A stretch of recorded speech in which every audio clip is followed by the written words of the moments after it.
that he picked the heart in his eye through a policeman who, during interrogation, hit him with a chair in the face.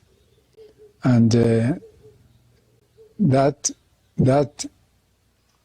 injury has remained permanent since. As for me, I realized I had my eye problems for the first time inside the Kamiti. I used not to understand when I looked, because I was kept under permanent light, and I began to see stars whenever I looked at the wall, until I had to request being taken to Kenyatta National Hospital for eye treatment. And it's from then that I started wearing eyeglasses. I met Raila in the institution of terror that is called detention without trial. He told me of his experience in the other detentions, because he had, immediately after his detention, he was taken to Naivasha, I think. And Naivasha was a very brutal prison. So when he was taken back to Kamiti, I was able to meet him. And of course, later we were taken to Manyani, which was also equally bad. I was taken to Shimo, Tewa, which was also a very bad prison. From Shimo, Tewa, some of us were taken to Hola, the place where the colonial government used it for purposes of breaking up stubborn prisoners and detainees. What Raila told me that was notable, most notable, was that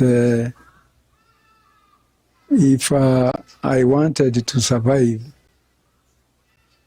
I had to make sure that I did not misdefine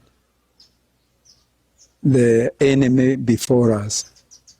Because he told me that it is very easy for somebody in prison to mistake the prison structures of prison as the real enemy, while in fact the enemy was bigger than that.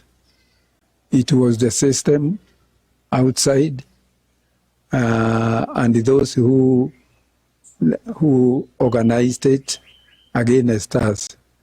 And if I did not understand that I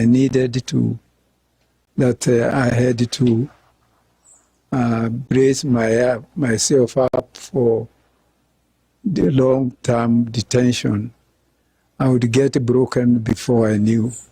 So that was very important for me. We settled for Norway because we had to look for a place where we could get support. We agreed that Norway and Sweden would be good places for us to go to. So we sought asylum with them. Of the efficiency of the system of social democracy is what impressed me most, because you cannot fight a system unless you are able to dissect you are able to understand it in terms of ideology. And because at that time, people were arguing that only capitalism could develop a country, but some of us did not agree. I was convinced that development per se is not enough. It has to be able to distribute resources. Here in Kenya, for instance, because of the capitalist system that we have, our system continues to get worse by the day. Its distribution has completely collapsed. We only have a system which insists it is okay to have bad leadership. It is okay to have a bad economic system, although such a system will inevitably introduce people to corruption. It is a system that seems to breed and enjoy corruption, poverty. It was a system that uses tribalism or negative ethnicity as a means of governing the country and ensuring that people remain in conflict and at war with one another. So, no, it is Norway, therefore, that taught me, that convinced me 100% that what we need to develop, as Malaysia has or as Singapore has, only a system which has social democracy will free us from tyranny of bad economy. Pure love of this country is what motivated Raila, myself. So we were not mercenaries. Raila was not a mercenary at all. He was a great fighter of what he believed in. We wished that we didn't have to fight, that we could develop our country freely and put it at the best level of development possible. Raila is a great person of great mind. First of all, we needed to come home, because even if you got everything in Norway, there are many other things. You missed your country. You missed your country which you wanted to live in. Nothing can completely satisfy someone who is settled in another country permanently, because you may not be accepted by that other country, even if it is more developed than your country. He's a great fighter. He's a great for causes that he believes in. Of course, Raila sometimes would tell me that in the struggle, you may use, there are times when you need to use tactics, and other times when you may need to use long-term strategies to achieve your goal. So there are times when Raila seemed to be compromising and to be giving in to the government. Raila never expressed despair. I was happy that people could do that for him. People do not fight for prices, for material benefits. People are in the struggle because they believe that they are best human beings when fighting for justice, when fighting for freedom, when fighting for whatever they need to be able to become better people or lead better lives. They strike me as unnecessary and also as unfair. Ultimately, I don't know whether Raila can defend the wealth that he has been able to gather while he has been together with Moi, for instance, or with Uhuru, or with Kibaki. At least, I think Raila has made sure if we cannot beat them, join them. And I think it is an unfortunate strategy, because when you are eating alone, you have no time to share with others. So I really hope that if Raila were to come back to life, I don't know how he would take the state visit, the state funeral that he has been accorded.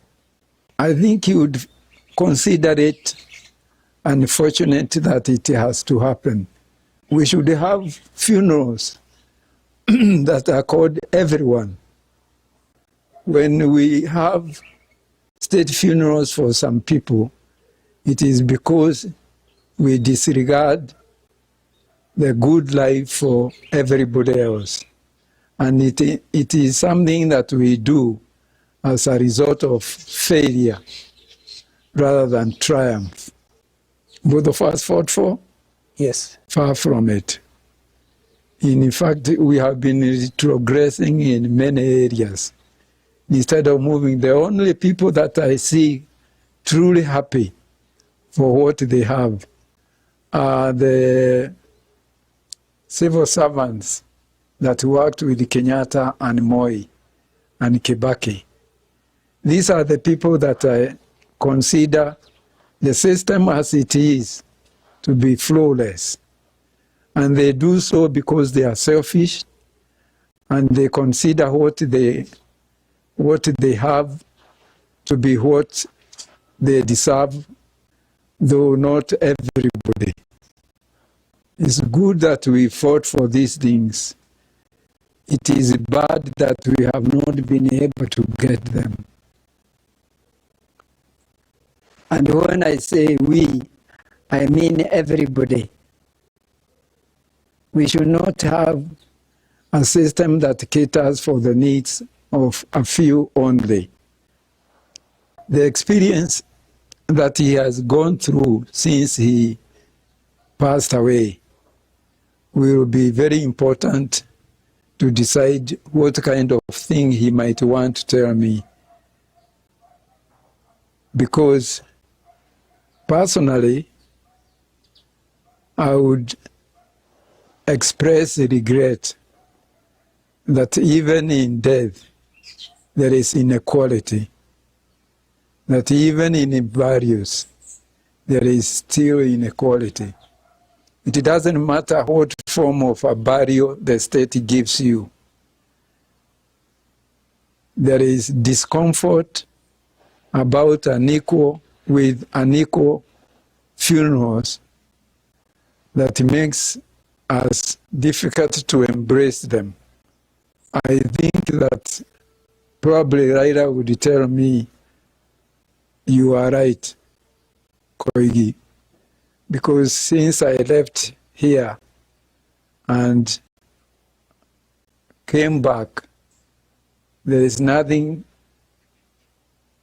that has made me a better person than I was. We were Gen Zs of our own times, let me put it that way. We suffered for daring to be Gen Zs. And the system did what it could against us, short of eliminating us. Although most of us were eliminated, but some survived, just like the Gen Zs of today. Some Gen Zs are bound to step forward and follow our footsteps. That I am 100% sure. I may not be alive I will probably be gone. But the struggle itself will succeed, however long it takes. Ultimately, God allows those who are good to triumph over those who are evil. Evil people are powerful when their power lasts, but they do not last forever.